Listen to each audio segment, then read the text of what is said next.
और मकर संक्रांति के पावन मौके पर जामताड़ा में दान और सेवा की एक इंस्पायरिंग तस्वीर सामने आई, जहां श्रद्धालु स्नान और तिलदान में जुटे रहे। वहीं संथाल परगना की ऐतिहासिक श्री कृष्ण गौशाले में गौ सेवा के लिए भव्य तुला दान कार्यक्रम आयोजित हुआ।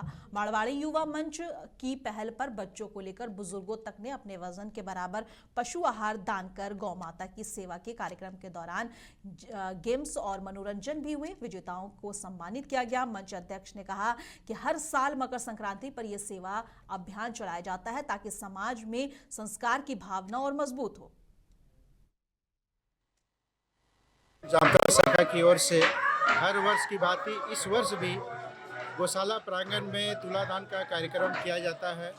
इसमें तुलादान में अपने वजन के बराबर गौ माता की खाने की सामग्री वजन के बराबर दान की जाती है और जितने भी धनराशि तुलादान से आती है, मारवाड़ी व मंच शाखा प्रांगण में आइए और तुलादान करें और गौशाला में कुछ दान अवश्य दें। दान देने से हमारी गौ माता की सेवा हो पाएगी, इसीलिए आप सभी से आगे बधाई। Thank you. मेला का विधिवत उद्घाटन किया गया आज। कल मंत्री जी आ रहे हैं, कल मंत्री जी भी करेंगे। यह मेला दुखिया बाबा के नाम से मशहूर है। यह मंदिर यहाँ और इस बात को दर्शाता है कि इस मंदिर में पूजा करने वाले या जो यहाँ पे मंदिर की देखरेख करने वाले। और जमशेदपुर से बड़ी खबर सामने आई है, जहां चक्रधरपुर रेल मंडल की आरपीएफ उड़न दस्ता टीम ने ऑपरेशन नारकोस के तहत बड़ी सफलता हासिल की। टाटानगर रेलवे स्टेशन पर की गई इस कार्रवाई में 40 किलो अवैध गांजा के साथ 2 अंतर्राज्यीय तस्करों को गिरफ्तार किया गया है। पूछताछ में आरोपी ने बताया है कि वे नीलांचल एक्सप्रेस से उड़ीसा से गांजा लेकर आए थे और गुजरात के ओखा ले जाने की प्लानिंग कर रहे थे। गिरफ्तार तस्करों की पहचान पवित्रा खेल और सुनील बेहरा उर्फ छोटा कानू के रूप में हुई है। जब्त गांजा की इंटरनेशनल मार्केट वैल्यू करीब 20 लाख रुपए बताई जा रही है। आरपीएफ ने आरोपियों को आगे के लीगल कार्रवाई के लिए जीआरपीएफ को सौंप दिया है और साफ किया है कि नशे के खिलाफ अभियान सख्ती से जारी रहेगा।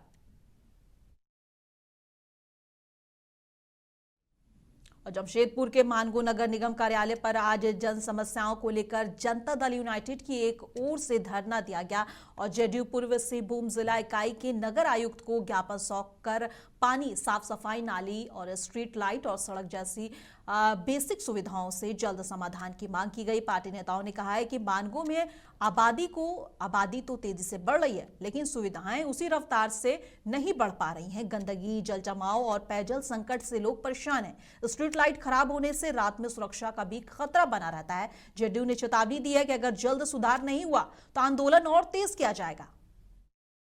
धरना देने आया है। धरना देने का कारण यही है कि ये मानगो निगम पूरा भ्रष्टाचार में लिप्त है। आप पूरा मानगो घूम जाइएगा, सड़क पर कचरा गिरा हुआ, नालियां जाम है, सड़क पर पूरा करकट आ गया। लोग, आम लोग त्रस्त हैं। यहाँ के अधिकारी चैन की नींद सो रहे हैं। यहाँ जन्म प्रमाण पत्र, मृत्यु प्रमाण पत्र बनाने अगर आएंगे तो आपको घूस देना होगा, तभी ये बनेगा और समय खींचेगा लोग। और जमशेदपुर के बिरसा नगर थाना पुलिस ने गुप्त सूचना के आधार पर बड़ी कार्रवाई करते हुए एक अपराध की योजना बना रहे युवक को अवैध हथियार के साथ गिरफ्तार कर लिया है। सिटी एसपी कुमार शिवशीष ने बताया कि सूचना मिली थी कि हुरलूंग इलाके में एक व्यक्ति किसी वारदात को अंजाम देने के फिराक में था, हथियार लेकर घूम रहा है। इस पर पुलिस टीम ने तुरंत छापेमारी कर अजय सिंह को मौके से देसी कट्टा और जिंदा गोली के साथ धर दबोचा। पुलिस ने के अनुसार आरोपी का शहर के 2 अलग अलग थानों में आपराधिक इतिहास भी रहा है। फिलहाल पुलिस उससे पूछकर आगे की लीगल कार्रवाई में जुटी है। कल यानी कि दिनांक 14 जनवरी 2026 को हमें सूचना मिली कि बिरसा नगर में हुरलुंग एरिया में एक व्यक्ति है जो थोड़ा सा सस्पिशियस बिहेवियर कर रहा है और ऐसा चांसेस है कि उसके पास एक हथियार है। तो हमने उसमें रेड किया, उससे जब पूछताछ किया गया तो उसका नाम अजय सिंह उर्फ अजय वाल्मीकि उर्फ मोटा था। 29 वर्ष का था और ये बिजनौर उत्तर प्रदेश का रहने वाला था। जब इसकी हमने तलाशी ली कि तो इसके पास हमें एक मोबाइल मिला, 2 गोली मिली और एक देसी कट्टा मिला। आपको ये बता दें कि 10 नवंबर 2025 को बिरसा नगर में एक लूट की घटना हुई थी, जो एक कॉन्ट्रैक्टर पीके सिंह के ऑफिस में / उनका जो शॉप था वहां पे हुआ था। तो उसमें ये चौथा अक्यूज था जो पेंडिंग था। इसके द्वारा इंस्टाग्राम पे काफ़ी सारे रील्स डाले जा रहे थे, जिसमें इसके द्वारा जमशेदपुर के व्यवसायियों को धमकी भी दिया जा रहा है। तो हमने इसे ट्रैक कर रहे थे। ये फिर से जमशेदपुर आया था, कोई संभवतः कोई घटना को अंजाम देने के लिए, बट हमारे पास इंटेलिजेंस था, we are tracking him and we have managed to catch him. उस केस में हमने पहले ही 3 लोगों को, अजीत बेहरा, बाबू सरदार उर्फ नेपू और सूरज कारवा को जेल भेज दिया है। धनबाद में सड़क सुरक्षा सप्ताह के बीच एक ऐसा मामला सामने आया जिसने सोशल मीडिया पर खूब सुर्खियां बटोरी। ब्लैक स्कॉर्पियो जिसकी नंबर प्लेट यादव 0304 और पुलिस स्टिकर के साथ शहर की सड़कों पर तेज रफ्तार से चलती दिखाई दी। वीडियो वायरल होने के बाद परिवहन विभाग और ट्रैफिक पुलिस की संयुक्त कार्रवाई से इसे गुरुवार को बरमसिया से जब्त कर लिया गया। जिला परिवहन अधिकारी दिवाकर सी द्विवेदी ने बताया कि नंबर प्लेट में छेड़छाड़ का यह मामला मोटर वाहन अधिनियम का उल्लंघन है और वाहन मालिक के खिलाफ नियमों के अनुसार आवश्यक कानूनी कार्रवाई की जाएगी। पुलिस ने नागरिकों से सड़क सुरक्षा नियमों का पालन करने की अपील भी की है। उसको पकड़ा गया है, कैसे पकड़े हैं, क्या कार्रवाई होगी? एक्चुअली जो सोशल मीडिया के माध्यम से हम सबको जानकारी हुई, हमारे माननीय मंत्री जी ने भी इसको हाईलाइट किया था और गाड़ी को जब्त करने में कुछ समय लगा। उसका बड़ा कारण ये था कि आप लोग ने भी वो जो वायरल पोस्ट हुआ देखे होंगे कि उसमें केवल लास्ट के कुछ डिजिट थे, पूरी गाड़ी का नंबर उसमें था नहीं, तो जिसके चलते कुछ समय लगा। लेकिन फाइनली पुलिस और परिवहन विभाग के प्रयास से हम लोग ने गाड़ी को जब्त कर लिया है और प्राइमा फेसी ये हम लोग पाए हैं कि मतलब एक जो शौक होता है फैशन के लिए किया गया, लेकिन ये बहुत सीरियस वायलेशन है और ब्लैक शीशा भी लगा हुआ था और नंबर प्लेट का वायलेशन और उसके अलावा जो वायलेशन है तो मोटर व्हीकल एक्ट के अंतर्गत हम लोग सख्त कार्रवाई करेंगे। और साथ में हम लोग सभी को ये अनुरोध करेंगे पेरेंट्स से कि जब भी उनके बच्चे गाड़ी चलाएं तो आप ये देखेंगे जो मोटर व्हीकल का जो रूल्स रेगुलेशन है उसका पालन करें, अन्यथा जिला प्रशासन के द्वारा सख्त कार्रवाई की जाएगी। बरमसिया क्षेत्र से किए गए। जैसे ही हम लोग को पता चला कि ओनर कौन है तो हम लोग ने गाड़ी को लोकेट किया, काफ़ी ज़्यादा मेहनत करने के बाद, और फाइनली हम लोग ने गाड़ी को लोकेट करके और उसको अपने कब्जे में ले लिया है। वाहन चालक कौन है इसमें, वाहन संचालक कौन है? नहीं, वो धीरे धीरे भी हम लोग पता करेंगे, लेकिन जो भी है हम लोग सख्त कार्रवाई करेंगे। और साथ में क्योंकि आप सब इतने लोग यहाँ पे उपस्थित हैं और सबसे इम्पोर्टेंट चीज़ यही है कि इसमें जो हम लोग को समझ में आया है वो केवल एक फैशन के लिए किया गया है। और जमशेदपुर के सुनारी दो मुहानी स्थित टूसू घाट पर आज झारखंडी सांस्कृतिक का शानदार उत्सव देखने को मिला। झारखंड सांस्कृतिक कला केंद्र के आयोजन में विराट टूसू मेला आयोजित किया गया, जिसमें झारखंड, बंगाल और उड़ीसा से लाई गई आकर्षक टूसू प्रतिमाएं मुख्य आकर्षण रही। मेले में पारंपरिक नृत्य, लोक संगीत और ढोल मांदर की थाप के बीच प्रतियोगिताएं भी हुई। विजेताओं को पुरस्कार देकर सम्मानित किया गया। जमशेदपुर पश्चिम विधायक सरयू राय और सांसद विद्युतवरण महतो समेत कई गणमान्य अतिथि मौजूद रहे। आयोजक मोहन कर्मकार ने कहा कि टूसू पर्व से युवा पीढ़ी अपनी संस्कृति से जुड़ी रहती है और लोक संस्कृति की जीवंतता बनी रहती है। स्थल पर यहाँ का ये परिचय टूसू मेला है और हमको लगता है कि जमशेदपुर शहर बसा नहीं था, टाटा स्टील की भी स्थापना नहीं हुई थी, उससे पहले से यहाँ पर यहाँ के आदिवासी मूलवासी के द्वारा ये टूसू मेला का आयोजन करते हुए अभी तक आ रहा है। आज इतना बड़ा शहर, आज इतना बड़ा पॉपुलेशन इस शहर के होने के बावजूद भी इस मेला की खासियत बढ़ते जा रहा है दिन प्रतिदिन। और इसमें यहाँ के लोगों के साथ साथ विभिन्न प्रदेश से जो भी आज यहाँ पर अपना रोजगार करने के लिए आया है, नौकरी के लिए, चाहे व्यवसाय करने के लिए, या जिस रूप से भी, चाहे वो किसी भी प्रदेश, किसी भी क्षेत्र का लोग क्यों ना हो, कोई भी समाज का क्यों ना हो, सारे लोग यहाँ पर मिलजुल करके इस त्योहार में अपना परिवार के साथ आकर के उत्सव मनाते हैं। ये एक इसकी खासियत है और इसकी ये धरोहर को आज हम सभी लोगों का ये दायित्व बनता है कि कैसे यहाँ की संस्कृति को हम लोग आगे भी सुरक्षित रखते हुए इसी तरह का ये त्योहार चले। ये हम लोग का झारखंड संस्कृति कला केंद्र की ओर से ये प्रयास है।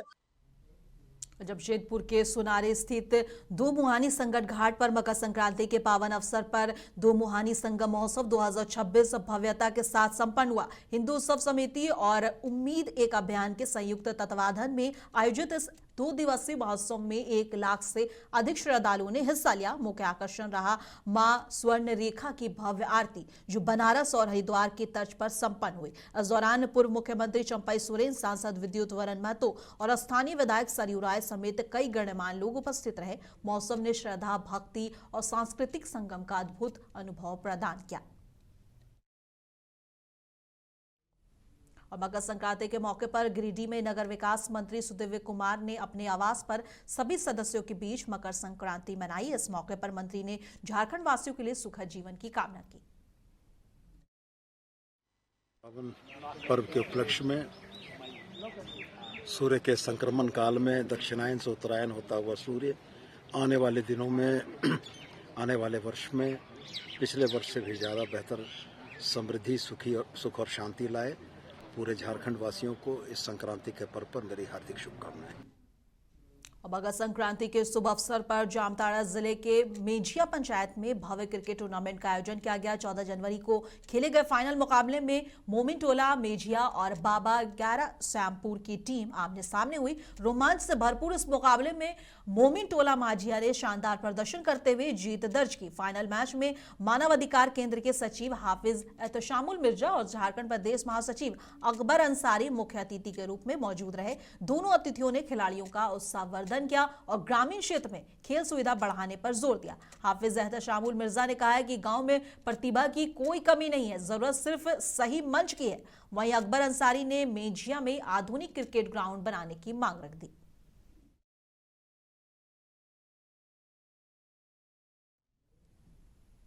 और लातेहार जिले के हेरंज प्रखंड के सलैया पंचायत में मकर संक्रांति के अवसर पर खरवार भोक्ता समाज विकास संघ की नई कमेटी का गठन किया गया। सलैया पंचायत अध्यक्ष के रूप में मीठू गंजू और सचिव दशरथ गंजू, कोषाध्यक्ष अखिलेश गंजू और उप सचिव संजय गंजू चुने गए। उपाध्यक्ष मंगलदेव गंजू और सहायकार जागेश्वर गंजू को भी जिम्मेदारी दी गई। हेरंज प्रखंड के विभिन्न गांवों से समाज के महिला पुरुष बैठक में उपस्थित रहे और तुलेश कुमार गंजू ने बताया कि इस कमेटी गठन में सलैया पंचायत में समाज के विकास और सांस्कृतिक गतिविधियों को बढ़ावा मिलेगा।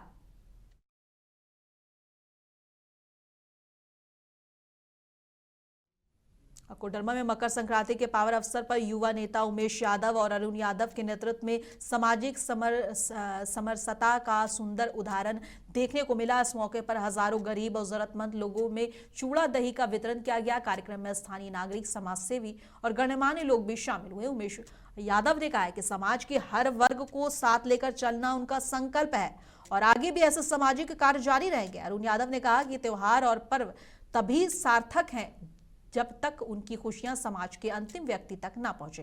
कार्यक्रम शांतिपूर्ण और उत्साहपूर्ण माहौल में संपन्न हुआ। और मेरा ये उद्देश्य है कि जितनी भी हमारे यहाँ गौ माता हैं, सबके अंश में 2 तिलकुट, गुड़, चूड़ा, दही पहुँचना चाहिए। इन केस अगर हमने 200 गाय को सिर्फ हमने खिला दिया और किसी कारण 100-150 गाय बच गया, उनको हम अगर ना खिला पाए तो ये खिलाने का मेरा कोई अर्थ नहीं हुआ। मगर मेरी सोच है कि जितने भी माताएं यहाँ पे हैं, सारे को भोजन मिलना चाहिए। और गौ सेवा तो मुझे क्या करना है, गौ सेवा तो हर इंसान को करना है। गौ भक्ति में डूब जाइए, अच्छा रहेगा इसके लिए। और हम तो निस्संदेह बिना स्वार्थ का हम काम करते हैं।